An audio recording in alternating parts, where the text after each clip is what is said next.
ब्रेकनंतर पुन्हा एकदा आपलं स्वागत आहे आणि आत्ताची सगळ्यात महत्त्वाची ब्रेकिंग बातमी ती म्हणजे मुंबई महापालिकेचे स्थायी समिती अध्यक्ष यशवंत जाधव यांच्या घरी ईडीचा छापा पडलेला आहे। सकाळी 7 वाजल्यापासून आयकर विभागाचं पथक त्यांच्या घरी भायखळा इथल्या घरी हजर झालेलं आहे। मुंबईतल्या त्यांच्या घरी हे ईडी पथकाकडून चौकशी केली जाते। सीआरपीएफचे हे ताफासुद्धा या ठिकाणी तैनात करण्यात आलेला आहे। तर आता आपण ही सगळ्यात महत्त्वाची बातमी पाहतोय ती म्हणजे यशवंत जाधव यांच्या घरी ईडीचं पथक पोहोचलेलं असून सीआरपीएफचे जवान देखील त्या ठिकाणी उपस्थित आहेत। सकाळी 7 वाजल्यापासून या चौकशीला सुरुवात झालेली आहे। तर आत्ताची ही आपण थेट तिकडची दृश्य पाहतोय। या यशवंत जाधव यांच्या घराजवळची ही दृश्य आहेत, ज्या ठिकाणी ते राहतात त्या इमारतीच्या इथली ही दृश्य असून माझगाव मधलं त्यांचं जे घर आहे, राहतं घर आहे, त्या ठिकाणी ईडीची धाड पडलेली आहे। तर साधारण जी सूत्रांकडून माहिती मिळते ती म्हणजे 15 कोटी रुपयांच्या व्यवहाराबाबत चौकशी सुरू असल्याचं कळतंय। मात्र ईडीकडून सकाळी 7 वाजल्यापासून यशवंत जाधव यांची चौकशी केली जाते। आपण जाणार आहोत, आमचे प्रतिनिधी प्रणाली कापसे आपल्या सोबत आहेत। थेट प्रणालीकडे आपण जाऊयात। प्रणाली, आपण पाहतोय आता 8:30 झालेले आहेत। 7 वाजल्यापासून आयकर विभागाचे पथक जे आहे ते यशवंत जाधव यांच्या घरी पोहोचलेलं असून त्यांची चौकशी केली जाते। ईडीचं पथक या ठिकाणी आहे। तर नेमकं कोणकोणत्या गोष्टींची तपासणी केली जाणार आहे, त्यांच्यावर जो ठपका ठेवलेला आहे तो कशामुळे ठेवलेला आहे, ईडीची जी नोटीस जी होती, समन जो आहे तो ईडीकडनं त्यांना देण्यात आलेला होता का, असे अनेक प्रश्न आता उपस्थित होत आहेत। आणि राष्ट्रवादी आणि सेनाच ईडीच्या रडारवर आहे का? मनाने थोडंसं आपण काही गोष्टी ज्या आहेत, कारण अगदी आपल्याकडे प्राथमिक माहिती आधी होती त्यामुळे आपण त्याच्यात थोडासा बदल करूया। ही ईडी नाही तर इन्कम टॅक्स विभागाची म्हणजे IT विभागाची जी आहे ती कारवाई आहे। वारिस पठाण जे भायखळा परिसराचं प्रतिनिधित्व करत होते गेल्या वेळेला, त्यांनी यशवंत जाधव आणि कुटुंबियांच्या विरोधात एक तक्रार दाखल केलेली होती। त्यामध्ये 15 कोटीचा अपव्यवहार जो आहे, अपहार जो आहे तो यशवंत जाधव कुटुंबियांनी केल्याचा त्यांचा आरोप होता। आणि जी माहिती मिळते आहे त्या आरोपाची संपूर्ण चौकशी, तपासणी जी आहे ती पूर्ण झालेली आहे आणि त्यामध्ये जाधव कुटुंबीय हे दोषी असल्याचं उघडकीस आलेलं आहे आणि म्हणून ही कारवाई जी आहे ती इन्कम टॅक्स डिपार्टमेंटच्या वतीनं करण्यात आलेली आहे। किरीट सोमय्या यांनी जे आरोप लावले होते त्या आरोपाच्या बद्दल तुर्तास तरी ही कारवाई नाही अशी माहिती मिळते आहे। आणि आपण जर बघितलं तर साधारण सकाळी 6:30 वाजता आधी ही टीम आली आणि 7 वाजेपासून 6:45 वाजेपासून ही कारवाई सुरू झालेली आहे। अजूनही ही कारवाई जी आहे ती सुरू आहे। आणि अजून एक महत्त्वाची माहिती मी तुला या ठिकाणी देऊ इच्छिते की केवळ यशवंत जाधव नाही तर मुंबई महानगरपालिकेशी संबंधित असलेले किंवा मुंबई महानगरपालिकेचा कॉन्ट्रॅक्ट घेत असलेले आणखी 3 असे मोठे कॉन्ट्रॅक्टर आहेत, ज्यांच्यावर आज आत्ताच्या घडीला मुंबईमध्ये विविध ठिकाणी कारवाई होते आहे। तर ही एक छोटी कारवाई नाही तर अतिशय मोठी कारवाई आहे। मुंबई महानगरपालिकेशी संबंधित असलेले स्थायी समिती अध्यक्ष यशवंत जाधव आणि त्याचबरोबर मोठे 3 कॉन्ट्रॅक्टर यांच्यावर सुद्धा आत्ताच्या घडीला मुंबईत विविध ठिकाणी छापे पडत आहेत, त्यांच्यावर कारवाई होते अशी माहिती मिळते आहे। आणि त्यामुळे मुंबई महानगरपालिकेच्या सत्ताधारी शिवसेनेला हा एक मोठा धक्का मानला जातो, कारण मुंबई महानगरपालिका ही सगळ्यात श्रीमंत महानगरपालिका असल्यामुळे याचा कुठलाही कॉन्ट्रॅक्ट हा कोट्यवधीचा कॉन्ट्रॅक्ट असतो आणि ज्याची फाईल जी आहे ती स्थायी समितीच्या डोळ्याखालून किंवा स्थायी समितीच्या मंजुरीशिवाय मंजूर होत नाही। आणि त्यामुळे कॉन्ट्रॅक्टर आणि स्थायी समिती अध्यक्ष यांचे लागेबांधे नेहमीच असतात अशी चर्चा असते।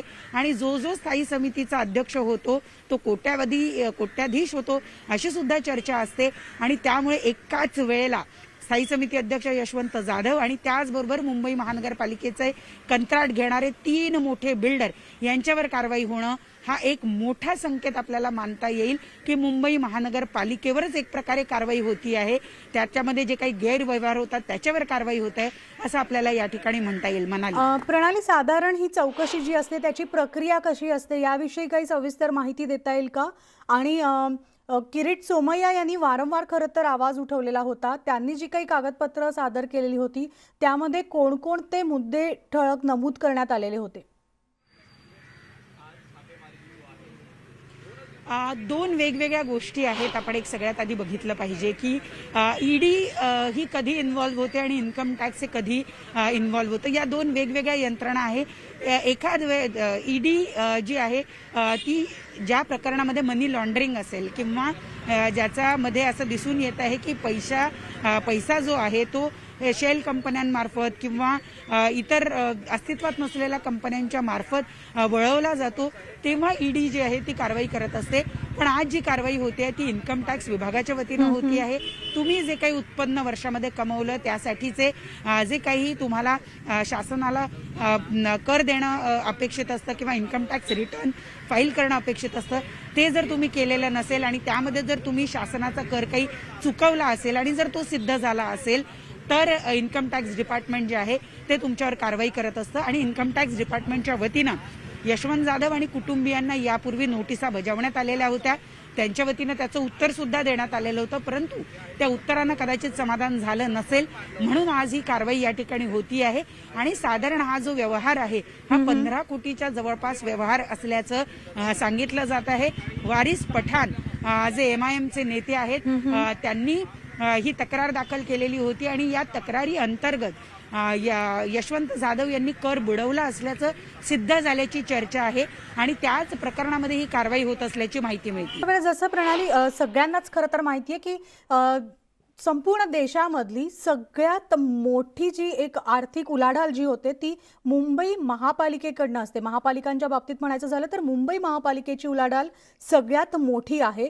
आणि नुकतेच गेले 2 वर्षाचा जो काळ होता तो कोविडचा काळ होता आणि या कोविडच्या काळामध्ये सुद्धा महापालिकेवर कोविड घोटाळा म्हणून अनेक विरोधकांनी यावर बोट उचललं होतं, त्यावर चर्चा केली होती आणि आक्षेप घेतलेला होता. तर या सगळ्या गोष्टी यामध्ये नमूद असतील का? मनाली असं एक हिंदीमध्ये वाक्य आहे, बात निकली है तो दूर तलक जाएगी. म्हणजे ही तर सुरुवात आहे, इथून पुढे अनेक गोष्टी ज्या आहेत त्या होत जातील. वारिस पठाण यांच्या तक्रारीवर किंवा यांनी जी तक्रार केली होती त्याच्यावर जर कारवाई आज होत असेल तर इथून पुढे सगळे आर्थिक व्यवहार जे आहेत ते तपासले जातील. तुमचं उत्पन्न काय होतं, त्या उत्पन्नाची साधनं काय होती, तुम्ही जो कर चुकवला, शासनाचा कर बुडवला तो नेमका कुठल्या प्रकरणामध्ये बुडवलेला. आणि या व्यतिरिक्त त्यांच्यावर आता नव्याने अनेक आरोप ठेवण्यात आलेले आहे. तो कोविड घोटाळा असेल किंवा त्याचबरोबर मनी लॉन्ड्रिंग प्रकरण असेल, शेल कंपन्यांमध्ये पैसा गुंतवणं असेल, असे अनेक जे प्रकरणं आहेत ती त्यांच्यावर गेल्या काही कालावधीमध्ये विशेषतः या 2 वर्षाच्या कालावधीमध्ये ज्यावेळेला कोविड हा संपूर्ण दिसून आला त्या ठिकाणी आपण बघितलेला आहे. आणि त्यामुळं या सगळ्या गोष्टींचा सुद्धा समावेश येत्या काळामध्ये होऊ शकतो, यात काही शंका नाही. आता आपण जी इमारत बघतो आहे हा इमारतीचा समोरची बाजू आहे, परंतु यशवंत जाधव यांचं घर हे मागच्या बाजूला आहे आणि त्यामुळे आपण मागच्या बाजूनं काही हालचाल आहे का ती पण बघत जाऊया मनाली. तुर्तास मी तुला ही माहिती तर देतेच आहे, परंतु आपण इथून पुढे निघूया, बघूया की तिथे मागच्या बाजूला सुद्धा काही हालचाल आहे का, कारण तिकडे काही हालचाल असल्याची प्रणाली आम्ही तुमच्याकडनं घेतच आहोत, प्रेक्षकांपर्यंत आपण पोहोचवत आहोत. अगदी थोडक्यात ते म्हणजे या संपूर्ण कारवाईचा येणाऱ्या BMC महापालिका निवडणुकांवर कसा परिणाम पाहायला मिळेल? मनाली अतिशय महत्त्वाचं आहे की मुंबई महानगरपालिकेची निवडणूक ही केवळ शिवसेनेसाठी नाही तर प्रत्येक राजकीय पक्षासाठी महत्त्वाची असते, कारण ज्याची मुंबईवर सत्ता त्याची राज्यात सत्ता असं एक समीकरण आपण गेल्या काही कालावधीमध्ये अनुभवतो आहोत. जरीही त्या व्यक्तीची राज्यामध्ये सत्ता नसली तरी आर्थिकदृष्ट्या तो पक्ष सगळ्यात मजबूत मानला जातो आणि म्हणून मग तो भाजप असेल, शिवसेना असेल, काँग्रेस असेल, प्रत्येक पक्षाला वाटतं की मुंबई महानगरपालिकेवर आपली सत्ता असावी, कारण देशाच्याच आर्थिक नाड्या मुंबईमुळे आपल्या हातात राहतात आणि मुंबईमध्ये घडणाऱ्या प्रत्येक गोष्टीचे पडसाद जे आहेत ते राष्ट्रीय नाही तर आंतरराष्ट्रीय पातळीवर सुद्धा पडत असतात. आणि त्यामुळं मुंबईमध्ये सत्ता असावी असं प्रत्येक पक्षाला वाटत असतं.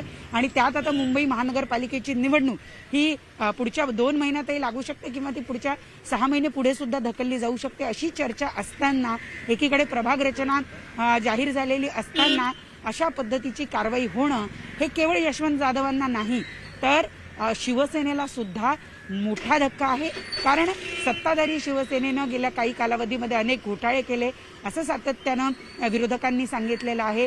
तसे पुरावे आम्ही दिल्याचा दावा विरोधक करत आहेत. त्यामुळे आता महानगरपालिकेशी संबंधित असलेला प्रत्येक मोठा पदावरचा व्यक्ती, मग तो पदावरचा व्यक्ती असो किंवा मग ते ब्युरोक्रॅट्स असो, प्रत्येकाला कुठे ना कुठे एक मोठा धक्का या कारवाईनं पोहोचलेला असणार आहे.